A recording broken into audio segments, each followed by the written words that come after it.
My car is a 1981 DeLorean time machine.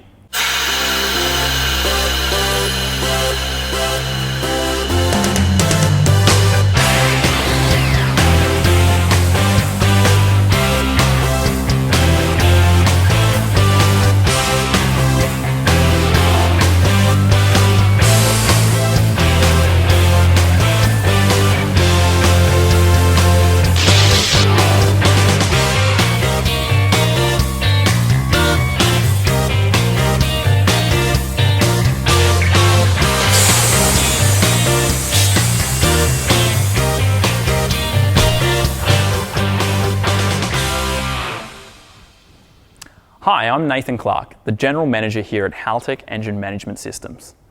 I've had the privilege of working here at Haltech for the past 13 years, and I wouldn't dream of doing anything else.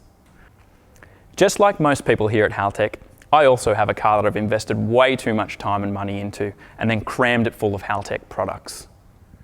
My car is a 1981 DeLorean time machine.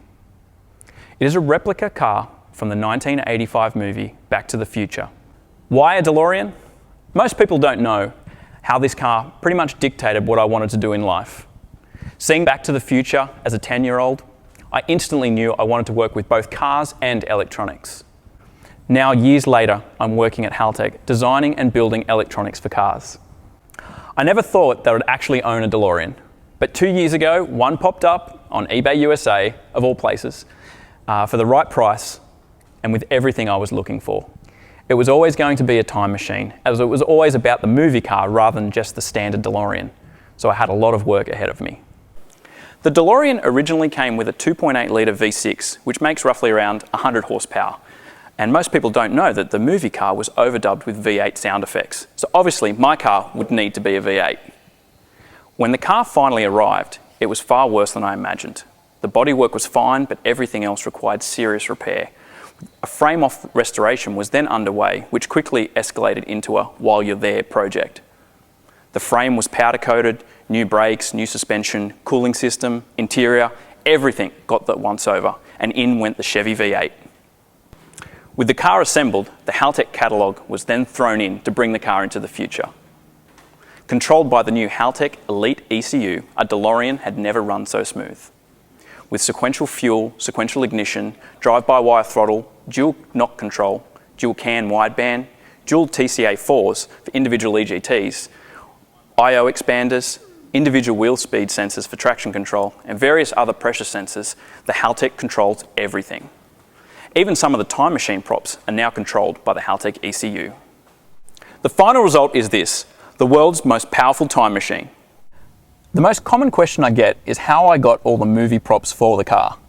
I was lucky enough to team up with Joe Walzer and the guys at Temporal FX California to be part of the actual time machine restoration project that occurred last year.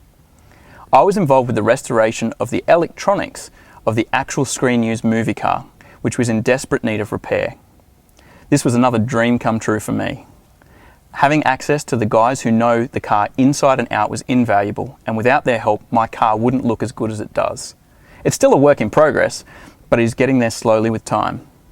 Most of the parts are extremely difficult to obtain, and almost all of them on the car are either the correct part from the same surplus place or dimensionally accurate reproductions. Every wire, every cable tie, and even down to the welding direction on the exhaust vents is movie accurate. Okay, it's a bit obsessive, but it's now too late to start fitting inaccurate parts to the car. I'm really happy with how the car has turned out, and I love nothing more than getting out and about in it. It was built to be driven, not hidden, so hopefully you'll get a chance to see it in the future.